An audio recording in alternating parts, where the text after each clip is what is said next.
I want to go back to my two of my favorite words that you happen to use right there and talk about an area where I think you and I see eye to eye almost more than any other place, which is patient experience. And the fact Yeah. that that should be focused on, should be a large part of your marketing, quote unquote, marketing budget. You know, that patient experience I look at as your internal marketing.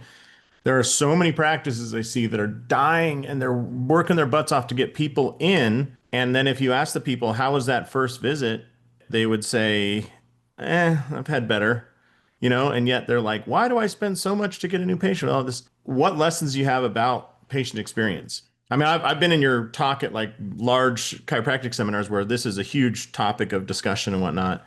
And, I think this is just a untapped area. For one thing, I'm drinking out of my branded water bottle right now. I think Awesome. branding yourself, branding is fun. Wearing yourself, right, is like Hmm. the best way to start conversation. This is always comes out wrong when I say it, but I'm going to say it anyway. Patients could come to you and you could be not that good at adjusting, not that Hmm. good at being a chiropractor. Hmm. But if they loved their conversation with you or your front desk, or your office smelled amazing and the parking experience was easy and the rebooking experience was easy and fun, and they left with like the warm fuzzies, they're going to come back to you whenever you tell them to, and they're going to feel better leaving your office Yeah. because of the experience you've built.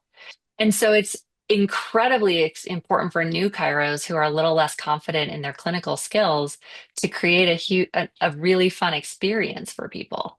So, Right. in a nutshell, it's like I think you've used this example of like Disney World and the way that the staff is trained to create an emotional response to the experience at the Hmm. theme park versus going somewhere where people really don't care that much about it. Yeah. I'm glad that resonated because like I always say, like this idea of clinical skills, sometimes I do the correlation of it's the people think, oh, you go to an amusement park for the roller coasters.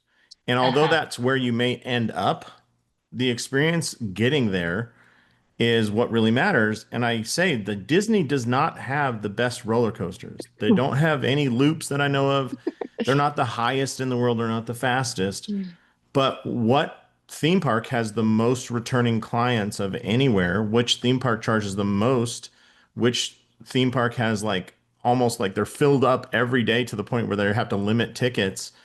And what would you rather have? Like a half empty park that has the highest, fastest roller coaster in the world, or one that's bursting at the seams that has pretty good roller coasters? And if your clinical skill set at this point in your life, I know you're an achiever, so if I said if you weren't as good as someone else, but like, would you rather be 75% clinical but 100% patient experience score, or the opposite? I think I'm going to guess you're going to go with the higher patient experience score. Yeah, so I would definitely go with the patient experience score. And you could call it a placebo or whatever you want, but somebody can come in my office and I could really barely work on them on their first day because Yeah. it's like we're talking a lot and they feel better when they leave. That's Right. that's clinical, that's good care actually. Thanks for tuning in to this episode of Trust Driven Insights, brought to you by TrustDrivenCare. Imagine a world where all your patient communication is in one place, seamless, effortless, and on autopilot. That's the power of Trust Driven Care. If you're ready to streamline your practice, check out TrustDrivenCare.com and see what's possible. Trust Driven Insights, real conversations, smarter care, stronger business.